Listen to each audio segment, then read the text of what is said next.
Okay, everyone, welcome back to DSP versus the Internet, episode 55 for March 10th, 2024. We're actually continuing on with the submissions level clips for submissions tier members, and I'm just going to continue with this video, the even more misunderstood songs, because it's such fascinating stuff. I really enjoy this, and I wanted to keep going with it, so let's continue and see what else people don't understand in song lyrics. About a relationship's ups and downs. I'm not gonna write you a love song because you asked for Oh, I it, know this 'cause you song. need one. But in reality, this was basically a middle finger to her record label. Ah. They kept rejecting the songs that she was writing and bringing to them. They were pressuring her to make safer, radio-friendly songs, and in response, she came back with this radio-friendly song that was actually super passive-aggressive. Against them. In the end, this tongue-in-cheek track, born out of frustration and written in 30 minutes, ended up being her biggest hit ever. That's hilarious. She wrote it in 30 minutes because she liked her other music, and she wrote this as a middle finger. Well, I don't want to write you a crappy love song that means nothing, but that's because you think that will sell. I'll write what I want. And then she wrote this song, and then it's her biggest hit. Son of a bitch, right? I mean, that, again, that's got to kill you, because all the music you want to make isn't popular or isn't as popular as the label wants, and then you make the song that's an F you to them saying, I'm not going to make this kind of song, and then it's popular. In a similar... This would be the equivalent of me, after all these years being true to myself, right? Immediately saying, okay, I'm going to start being a drama reacting YouTuber. And all I'm going to do is start covering drama content. You know, stories of YouTubers falling from grace, covering daily news, which isn't news. It's just gossip and rumor and shit like that. And propelling myself into YouTube stardom, and I become like a multimillionaire. And I'd be like, it's not what I want. I never wanted to do that. I don't want to do that. I'm honestly kind of afraid. I'm ever afraid that that might happen. Like one day I'll do something as an experiment and it blows up and becomes way more popular than anything I've ever done. And then I'm like, yeah, but I didn't want to do that. So now I'm stuck doing it and I don't want to do it, right? All right, let's continue. Poking fun at the industry vein, we can look at Kids, Electric Feel, and Time to Pretend I don't know what by this MGMT. This is another one that people in the comments of the last video wanted me to talk about, and if you're interested in a more detailed explanation, check out Middle 8's video on the band's history. The long story short is that MGMT started out as the management. Okay. Two college kids making experimental noisy loops in their dorm room. Soon they started playing at house parties, but it was practically performance art. They were improvising over the Ghostbusters theme song for hours on end. Eventually, these two artsy kids started writing the most stereotypical pop songs that they could imagine as a joke, And then they with got the popular. end goal being to sell out as quickly as possible. The songs Kids, Electric Feel, and Time to Pretend became popular around campus. They put the tracks on their first EP. That's what got them a record Wow. deal. And 14 years and 3 albums later, their joke songs from college are still their most successful tracks. Wow.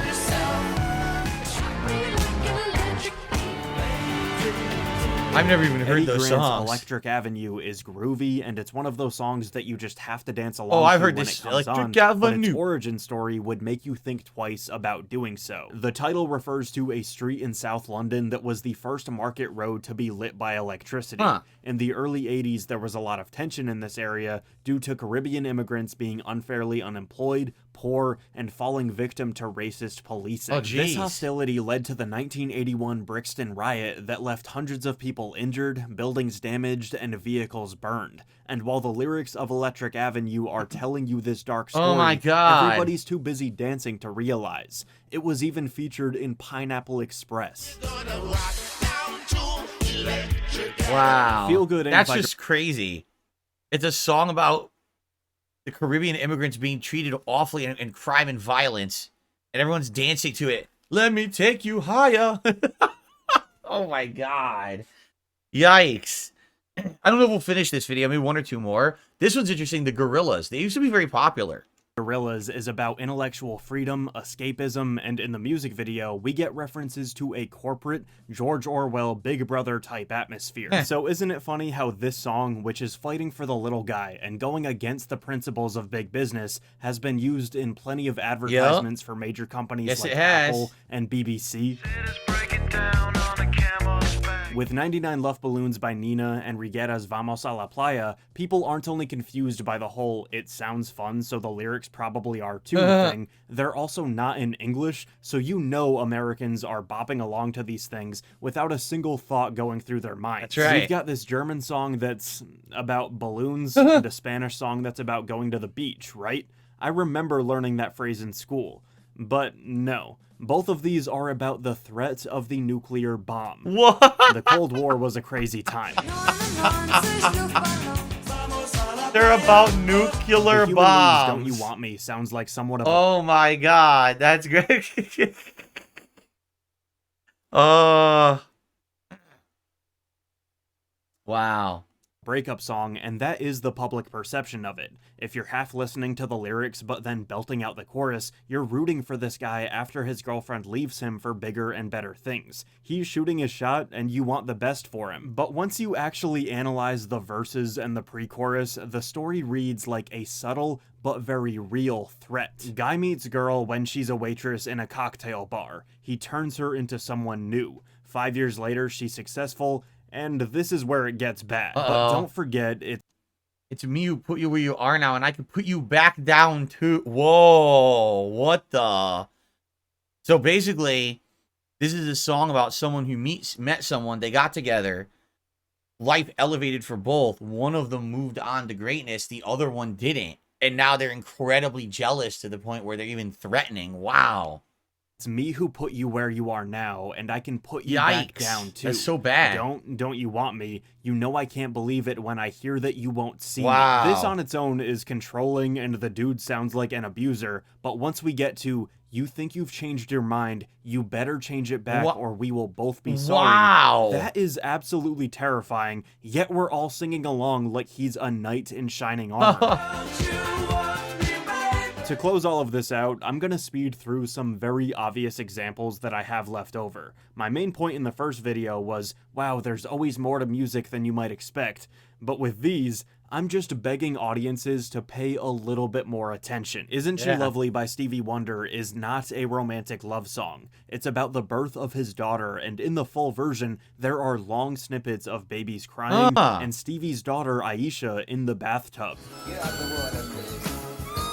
Well, that's still a nice song, though. I can't believe I even have to say this one, but Hozier's Take Me to Church is not praising religion. It's about the ties between sexuality and humanity, and the music video was made in support of gay rights. Take me to church. Well, I've never heard this Last song. Christmas by Wham is not a fun song about the holidays, it's about a breakup. Last Christmas, I gave you my heart. Careless Whisper by George Michael is not a love song, it's about feeling guilty after cheating on your spouse. Oh, wow. No better to cheat a friend. People mistake Everybody Hurts by REM as a track that's just wallowing in depression, but it's really the opposite. It's an inspiring song about overcoming your sadness, not succumbing to it. Right. The whole point is that everyone has these awful moments in life, but it's about relating to everyone because everyone has them, and therefore, you know, you get past it, and you that's a way to relate to humanity. We all have bad times, but that doesn't mean that life is bad, right? People, I Hear You, Pumped Up Kicks by Foster the People is not about a fancy new pair of shoes. And finally, I never want to see another tweet of, oh, it's September 30th, time to wake up the Green Day guy. Billy Joe wrote a beautiful song about his dad dying, and now it's been decades of him getting suffocated by memes during this annual traumatic time in his life. Like my father's come to pass. Yeah. Let me know in the comments which of these surprised you and which of these That's crazy. That's absolutely crazy. People just, what it is music in a way is really unique in this way, where people find a way to latch on to music and make it their own. Like it becomes something for you or personally to you. Maybe something you were doing when you heard the song, or someone you were spending time with when the song used to be part of your life. And because of that, you have different time periods of your life that you associate with certain kinds of music. And therefore it just becomes what you want. You don't even listen. You don't even care about the meaning behind. In reality, most songs from certain time periods, I wouldn't say probably not the last decade, where sadly a lot of music has just become so over commercialized that it's just made for the sake of making money. But these musicians we're looking at, You know what I'm saying? Like they are artists. They are not just making a song so that you can give them a dollar bill for it. They're doing it because they have something to say. And it's a shame that so many people just go through life just so dunderheaded, meaning they don't think about anything. It's just, oh, it sounds good. Ha ha ha. Do you ever take 10 seconds to think about what the song could be about? Because maybe it could teach you something about life or convey a different emotion in you that maybe you don't usually feel. Instead of just going through life, bobbing your head around like a dunce, you know, have some fucking intelligent thought every once in a while. Because I tell you, like they said, can you imagine, you know, the lead singer of Green Day, I forget his name, Billy something. Can you imagine how upset he must be when people think that the September song is just like a happy song? It's about his dad passing away. How awful that was for him and how it affected him. And some idiot singing the song happily, right? Anyway. All right, let's continue. That was a good video. I love those. I absolutely love those videos of the misunderstood lyrics. That's really good stuff. Damn, 21 minutes. I don't think we're going to be watching this. Let's see. Let's skip the intro and go here. Before we continue, it's important to understand what this discussion is not about. We are not complaining about how graphics have advanced, but gameplay hasn't. Visuals are an integral part of a game's presentation and have always accompanied and informed us of generational change. As we'll discuss later, it is a good thing that graphics have come as far as they have. We are also not talking about gameplay diversity. There are people that say that gaming is not fun today, or declare that it's dead, but those claims are ridiculous and often come from a place of self-limitation. There's more gameplay diversity now than ever. If you leave the AAA bubble, you will inevitably find unique gameplay experiences. But even many indie games are following and iterating on formulas that are no longer in the mainstream. What is old is new again. What we're really talking about today is AAA gaming's current gameplay standstill. Mission structure, the way that players interact with objectives, and how we behave in games has not changed in over a decade. These aspects of games have been left in the dust over the years by advancements in presentation and storytelling, which has placed many games in a spot where they look and sound next-gen, but when you get down to playing them, they're just the same game you've played many times before. I totally get that. This guy, 1,000,000%, he's dead on with what he's saying. There's not enough innovation in games anymore. The games that are innovating are the tiny indie games that sadly a lot of times don't get attention. The games that should be innovating and trying to push the medium forward just do the bare minimum in order to sell. And once they sell, they've done their job. They don't care about actually advancing gaming into something new or different. While 2 console gens ago, that was what it was all about on the Xbox 360 and PS3. You had to innovate. Like, that was the point. Do something innovative, do something different, new, not just the same rehashed experience with a better graphical facelift. I agree with him. It's the AAA studios who should be doing this the best. And in reality, most of them are doing this the worst, right? Take a look at Assassin's Creed. Assassin's Creed started as a unique series where you have to use parkour and stealth to complete missions. Then it became, well, it's so dumbed down that it's piss easy to do everything. So then people didn't like it anymore. Okay, well, let's change it. What do you change it to? Are we going to innovate? No, we're going to copy Witcher 3. And then they just made their game Witcher 3 for 3 straight games. With button mashing, by the way, to do the combat. It wasn't even difficult. So then how are they going to innovate because people say that's stagnated? We're going to go back to the old formula with Mirage. So you didn't innovate. What you did is you copied someone, which is uncreative, and then you went back to their old style, which is also uncreative. There is a huge lack of creativity in AAA game design these days. Do I blame the game devs? No, I do not. I blame the people in charge at these companies. The Yves Guillemets, who say a game like Skull and Bones is a quad A gaming experience, and then when you play it, it's a glorified mobile game. And you're like, what are you, crazy? What are you, stupid? The answer is no, greed. And that's what's happened, I believe, in the last decade. The greed has started to really go through and ruin major game development. Today is a structural next step. And that brings us to some important questions. What does it mean to be a next-gen game? And what does change in games look like across generations? To understand this, we have to take a look at the past and compare how a genre iterates to how a genre changes. And there's no better year to analyze than 1993 and the release of Doom. Cool. Doom built on Wolfenstein 3D and delivered a scope and quality of gameplay unlike anything gamers had seen before. Right. With Doom's success, we saw the birth of a genre, even if it didn't have a name yet. Games like Doom that were in the same perspective and used the same non-linear level design were simply called Doom clones. Yeah, they weren't first person shooters. They didn't have a name. They just Doom clones. The Doom clone, or boomer shooters as we now lovingly refer to them as, peaked then with the build engine games, the most popular being Duke Nukem 3D. If we compare Doom to Duke, we see a very similar gameplay structure,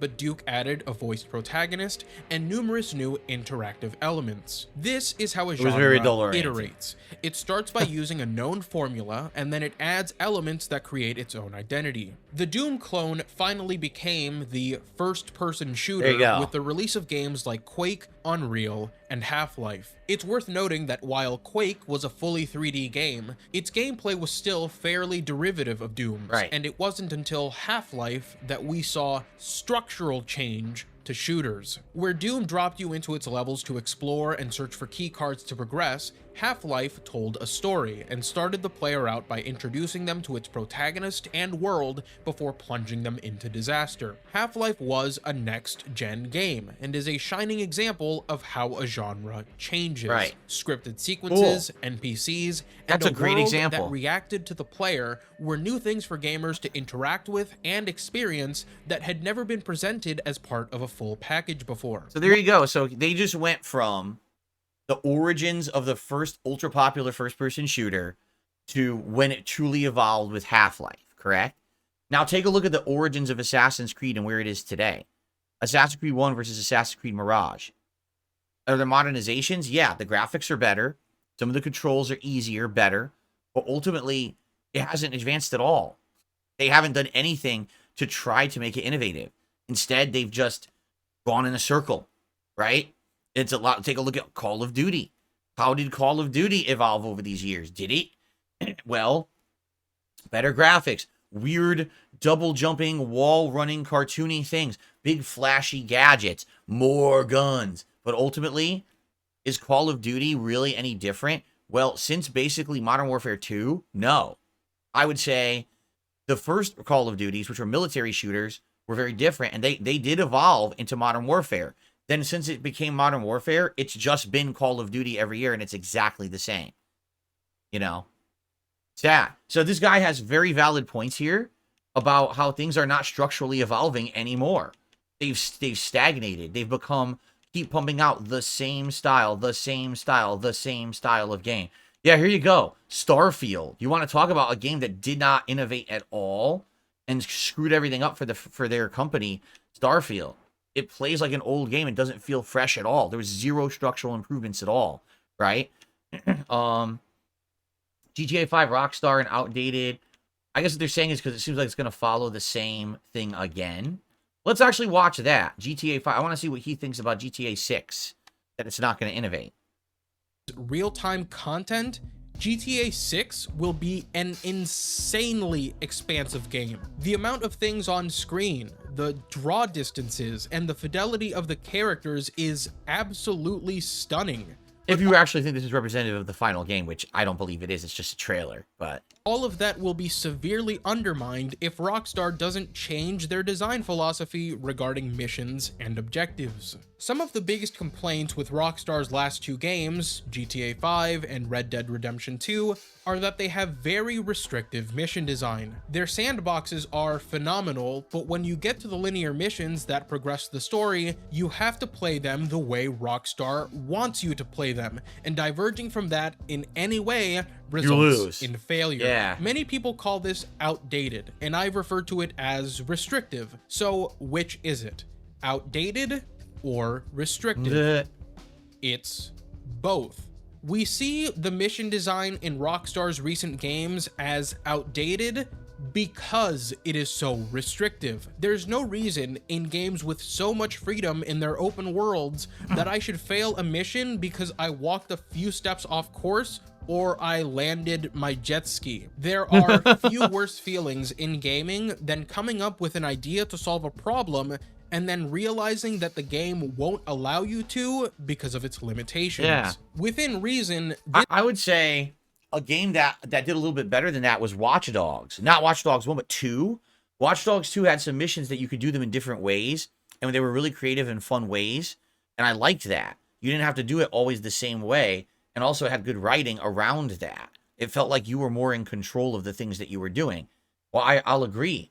With GTA, have they really even innovated at all since 3? It's the same structure. I mean, yeah, there's improved controls and things, but it's really the same game over and over, right? Okay, good video. Check it out from DX. Where's the next gen gameplay? I think I liked that video a lot. That was a good one. Okay, we'll do one more before we split the part. Dancing Bacons, they're going to a restaurant in Osaka, Japan. Okonomiyaki. I've heard of this, but I don't know what Okonomiyaki actually is. So it's a Michelin star rated restaurant? Okay.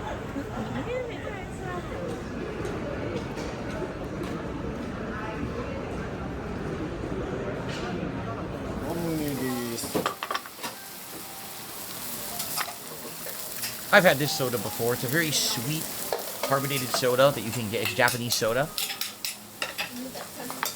Yeah, there's different flavors you can get. So, 2 mini okonomiyaki. Oh, they're making it right in front of you, huh? Okay. Interesting. How does this made?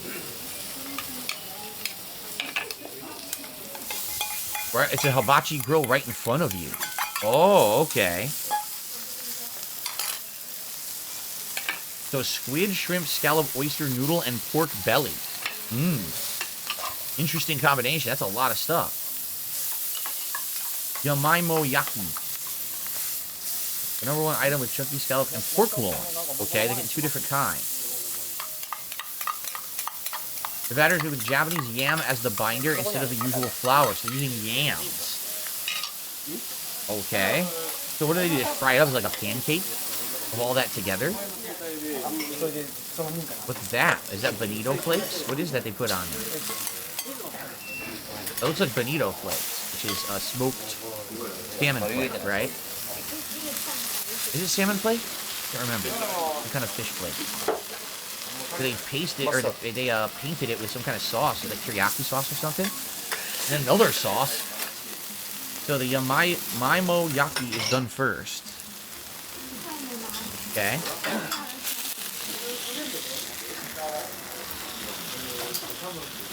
You just eat it right off of there, huh? Wow, that's the freshest you can get.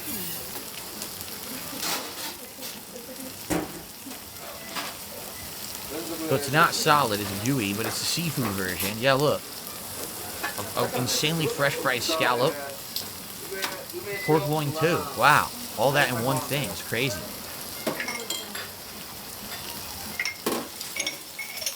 Can't get fresher than that.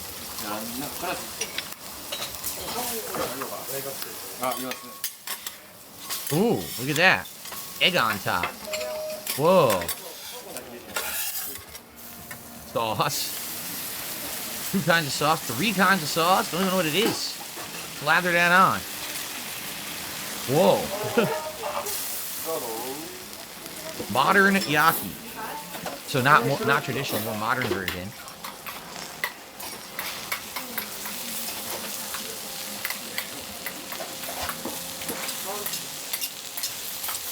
So much sauce.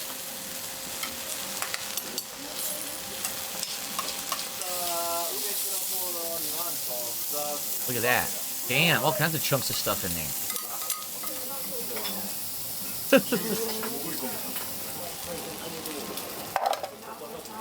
This was so good. She likes it better than the other one, huh? Tons of noodles. The noodles are a great addition to the balance of sauciness. Okay. The toppings are nice and fresh. Yummy. Looking back, our first visit here was actually quite frightening. Why was it frightening? Huh? That time it was too salty for us. Oh, really? This time they were seasoned just right for our taste buds and were so yummy. Are they saying that they might have screwed it up the first time? Huh. So that's called okonomiyaki. It's a fresh noodle made right in front of you, fried up on a hibachi grill right in front of you. Interesting. I don't think I would be able to get, like, there's nowhere around here that does that. So I wouldn't ever be able to get that. I'd have to find, like, a restaurant that serves that kind of stuff. So, all right, guys, gals, and everyone, thank you.